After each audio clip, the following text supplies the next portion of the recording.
Esto es América Noticias y estos son los titulares que marcan la jornada de hoy. Cuba admite que vienen más sacrificio. ¿De qué se trata? Tenemos los detalles. Se desploman los viajes desde Estados Unidos a Cuba y el golpe llega directo a las mesas de la isla. Ampliamos la información. Y 30 años después, el derribo de Hermanos al Rescate sigue sin justicia. Y hay un punto clave que vuelve a encender la batalla legal. Les explicamos. Terrible. En West Miami, asesinan a sangre fría a un cerrajero cubano. La comunidad se estremece. Esto es América Noticias. Comenzamos. Cuba reconoce que vienen tiempos más duros. Desde el Consejo de Derechos Humanos de la ONU en Ginebra, el canciller Bruno Rodríguez admitió que la población enfrentará privaciones y sufrimientos, aunque aseguró que el sistema resistirá y que no habrá una crisis humanitaria en la isla. El pronunciamiento ocurre en un momento en que la isla funciona con lo mínimo. La energía se raciona, el combustible define si el país se mueve y la actividad económica avanza a ritmo intermitente. En su intervención, el ministro volvió a utilizar un tono confrontativo contra Estados Unidos y responsabilizó a las nuevas medidas de la Casa Blanca por el deterioro energético, mientras defendía la capacidad del país para sostenerse con sus propios recursos y proyectos como la energía solar. Sin embargo, en medio de la retórica, dejó abierta una puerta clave en el plano diplomático. También tendremos disposición para un diálogo con los Estados Unidos basado en la igualdad soberana y el derecho internacional, el respeto mutuo, el beneficio recíproco, sin precondiciones ni injerencia en los asuntos internos, que se proponga alcanzar una relación civilizada dentro de nuestras diferencias e incluso promover la cooperación en las áreas que resulte posible. Sus palabras se producen en un momento en que la Casa Blanca exige cambios rápidos y profundos en la isla y aumenta la presión internacional, mientras crecen las versiones sobre contactos para evitar un colapso total del sistema. Es decir, en medio del discurso de resistencia, Cuba reconoce que el escenario será de sacrificios y al mismo tiempo confirma que quiere sentarse a negociar. Soy Camilo Lavastilla para América Noticias. Se apaga otro salvavidas para la economía cubana. Miles de cubanos en Estados Unidos dejaron de viajar a la isla, y el golpe es directo a la mesa de las familias. Las cifras oficiales no dejan dudas. En enero de 2026, la llegada de cubanos residentes en el exterior cayó más de un 40% en comparación con el año pasado. Pero el desplome más dramático viene desde Estados Unidos. El histórico sostén económico de la isla, los viajeros prácticamente se redujeron a la mitad. No es turismo cualquiera. Es la diáspora que llevaba dinero, medicinas, maletas llenas de comida, electrodomésticos, ropa, el oxígeno que mantenía con vida a miles de hogares. Hoy, ese flujo se frena en seco. La crisis energética, los apagones interminables, el colapso del transporte y la falta de condiciones mínimas han convertido el viaje a Cuba en una experiencia que muchos prefieren evitar. A eso se suman las dificultades económicas que también enfrentan los cubanos en el exilio. ¿El resultado? Menos visitantes, menos dólares circulando y un golpe inmediato a una economía que depende de ese dinero para sobrevivir. Pero el impacto no termina en los hoteles vacíos. En Miami ya se siente otra sacudida silenciosa, la crisis de las agencias de viajes y de envíos. Con menos cubanos viajando, hay menos maletas cargadas de ayuda, menos paquetes, menos remesas en efectivo que llegaban directamente a las manos de las familias. Averigüé, me dijeron que había un punto en Miramar que en 32 y 70, creo que me dijo. La necesidad que hay y eso es lo que estamos priorizando, mandarle a la familia allá en Cuba.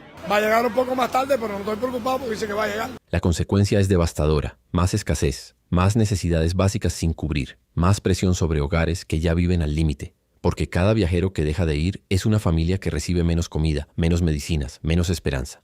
En total, Cuba dejó de recibir 24,000 visitantes menos en enero que el año anterior, en medio de una crisis de combustible agravada tras la caída de los envíos de petróleo venezolano.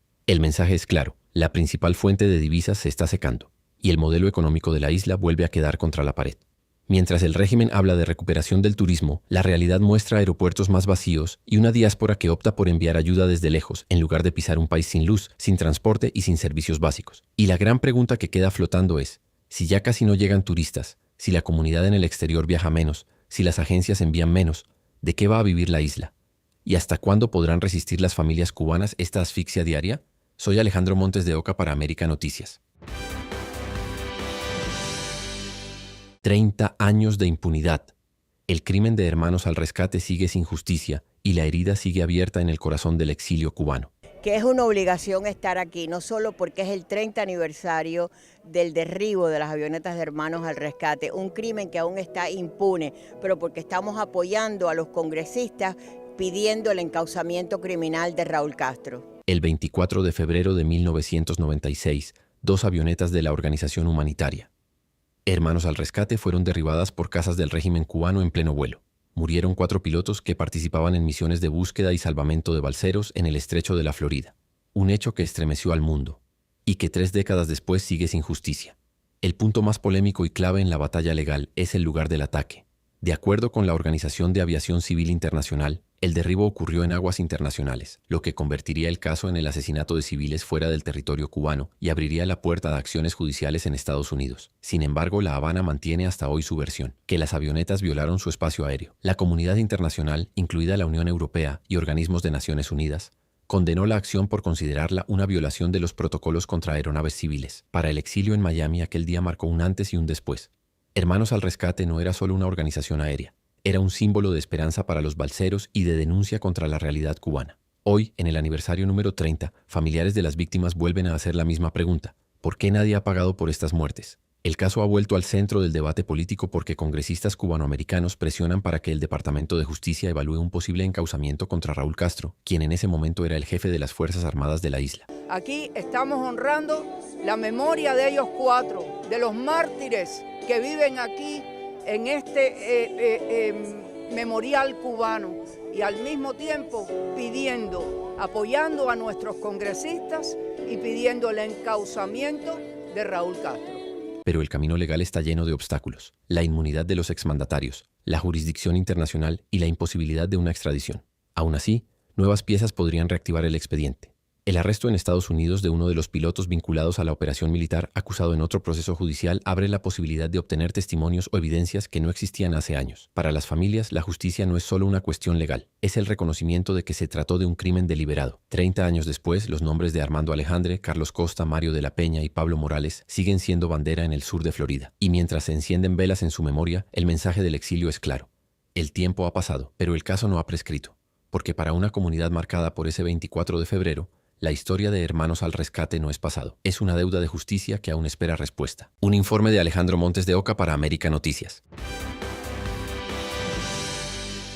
Estados Unidos ajusta su estrategia contra el régimen cubano, pero deja claro que la presión sigue intacta. El presidente Donald Trump firmó una nueva orden ejecutiva con la que elimina el arancel indirecto que castigaba a los países que vendieran petróleo a Cuba. No se trata de un cambio político ni de un alivio para La Habana, sino de una decisión obligada tras un fallo del Tribunal Supremo que determinó que los poderes de emergencia no permiten imponer aranceles comerciales de ese tipo. En la práctica, Washington pierde una herramienta específica para penalizar a terceros países que abastezcan de crudo a la isla, lo que reduce el riesgo para potenciales proveedores y para las empresas involucradas en ese comercio. La estructura de presión contra el gobierno cubano no se toca. La emergencia nacional declarada el pasado 29 de enero sigue vigente, y con ella las facultades del gobierno estadounidense para regular, inspeccionar e incluso detener embarcaciones que se dirijan a Cuba, bajo argumentos de seguridad nacional. Tampoco cambian otros mecanismos legales de sanción, como las disposiciones comerciales que permiten nuevas medidas punitivas en cualquier momento.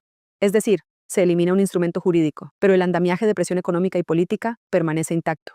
La decisión llega en el peor momento para la isla, que atraviesa una de las crisis energéticas más severas de su historia reciente, con apagones prolongados, escasez de combustible y un déficit estructural en la generación eléctrica que mantiene paralizado al país. Analistas coinciden en que no hay un giro hacia la normalización de relaciones. Se trata de un ajuste técnico obligado por la Corte Suprema, mientras la estrategia de Washington para forzar cambios en Cuba continúa. En otras palabras, Estados Unidos retira una pieza del tablero, pero mantiene el juego completo, y con la emergencia nacional activa, la presión diplomática, económica y marítima sigue marcando el pulso entre Washington y La Habana en medio de una crisis que mantiene a la isla al límite, informó Alma Sotomayor para América Noticias.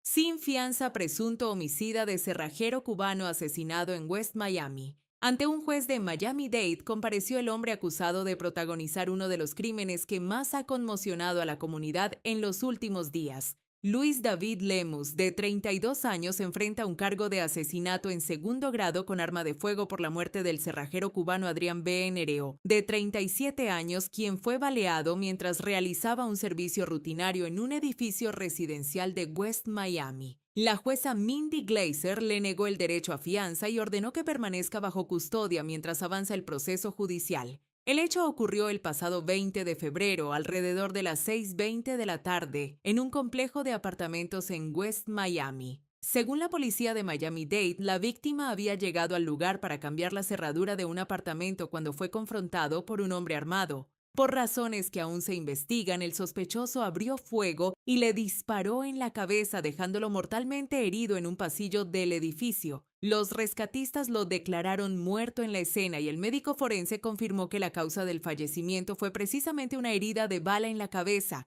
Lemus escapó del lugar de los hechos, pero al poco tiempo fue arrestado. Detrás de la escena del crimen hay una historia que golpea directamente a una familia. La esposa de la víctima relató que Adrián salió de su casa para cumplir con un trabajo más y nunca regresó. «Estamos destruidos», dijo al describir el momento en que recibió la noticia. Benereo era el principal sostén del hogar, padre de familia y un trabajador dedicado cuya rutina giraba entre su oficio y su casa. Hoy su familia intenta entender cómo una simple llamada de servicio terminó en tragedia mientras exige que el responsable enfrente todo el peso de la ley. El caso sigue bajo investigación y los detectives buscan establecer el móvil del crimen. Por ahora, el acusado permanecerá tras las rejas sin derecho a fianza mientras avanza el proceso. Un hecho que vuelve a encender las alarmas sobre la violencia armada y que deja a una familia cubana en el sur de la Florida marcada para siempre. Estaremos pendientes de los detalles de este caso. Soy Leticia Grau para América Noticia. Advertencia directa desde la Casa Blanca. Donald Trump lanza el mensaje más contundente hasta ahora contra el régimen iraní. Si las negociaciones nucleares fracasan, el ataque militar está sobre la mesa y será devastador. El presidente fue claro: Estados Unidos está listo para actuar con toda su fuerza y la decisión final está en sus manos. Será un muy mal día para ese país, escribió, dejando en evidencia que Washington no permitirá que Teherán juegue con fuego mientras avanza su programa nuclear. Trump desmintió además reportes que hablaban de dudas dentro del Pentágono y calificó esas versiones como noticias falsas, reafirmando que el poder militar estadounidense está preparado para aplastar cualquier amenaza y no es una advertencia vacía. Estados Unidos ya ha desplegado la mayor maquinaria militar en Medio Oriente en décadas, con portaaviones, aviones de última generación y sistemas de defensa listos para entrar en acción en cuestión de horas. La señal es clara: Washington negocia desde la fuerza. El objetivo, según la Casa Blanca, es impedir que un régimen considerado patrocinador del terrorismo logre capacidades nucleares que pondrían en riesgo a todo el mundo. Trump insiste en que prefiere un acuerdo diplomático, pero advierte que si Irán se niega a ceder, la respuesta será fulminante y sin precedentes.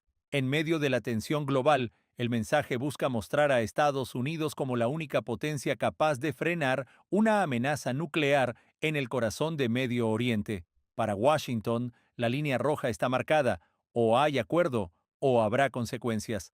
Les mantendremos informados. Soy Camilo Lavastilla para América Noticias.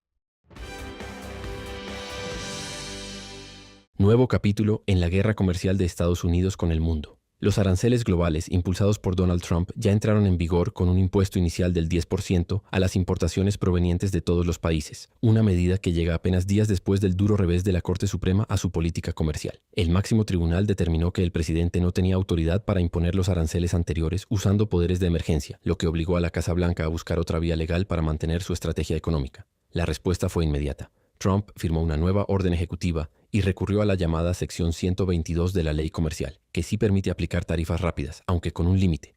Solo pueden mantenerse por 150 días sin la aprobación del Congreso. Mientras tanto, el propio presidente ya advirtió que su objetivo es llevar ese arancel hasta el 15%, el máximo permitido bajo ese mecanismo, en lo que describe como una medida para defender a Estados Unidos de lo que considera décadas de prácticas comerciales injustas. La decisión impacta directamente a importadores, empresas y consumidores porque grava desde productos industriales hasta bienes de uso cotidiano que llegan del extranjero. En otras palabras, todo lo que entra al país desde el exterior ahora paga más.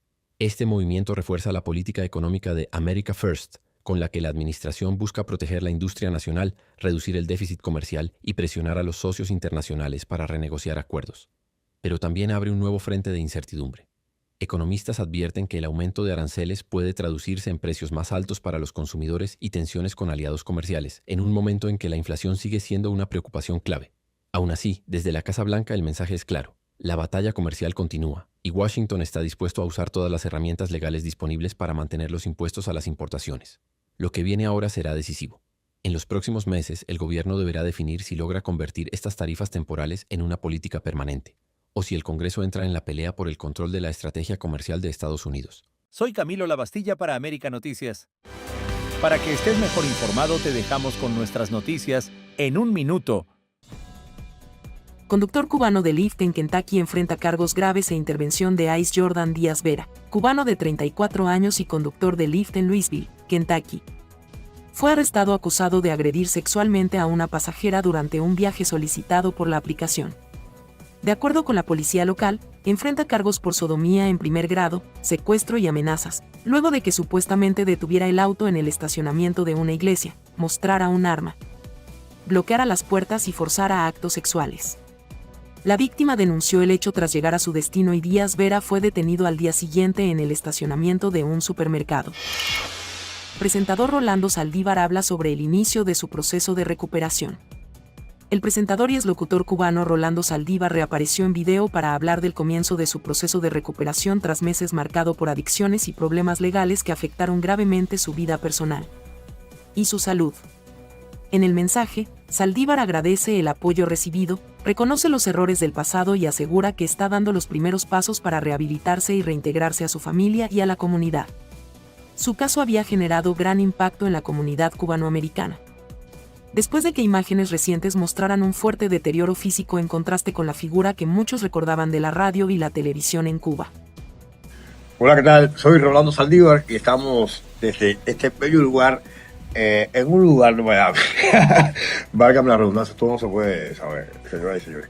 Bueno, aquí estamos, realmente en los últimos días, en las últimas semanas, han estado apareciendo imágenes, videos, en las que aparezco totalmente y es algo que realmente yo reconozco y públicamente lo voy a hacer. Yo soy frontal. Y sí, lo he estado consumiendo desde hace aproximadamente un año y un poquito. Y bueno, hemos llegado hasta este punto. Pero creo que ya es hora de cambiar el punto. ¿Ok?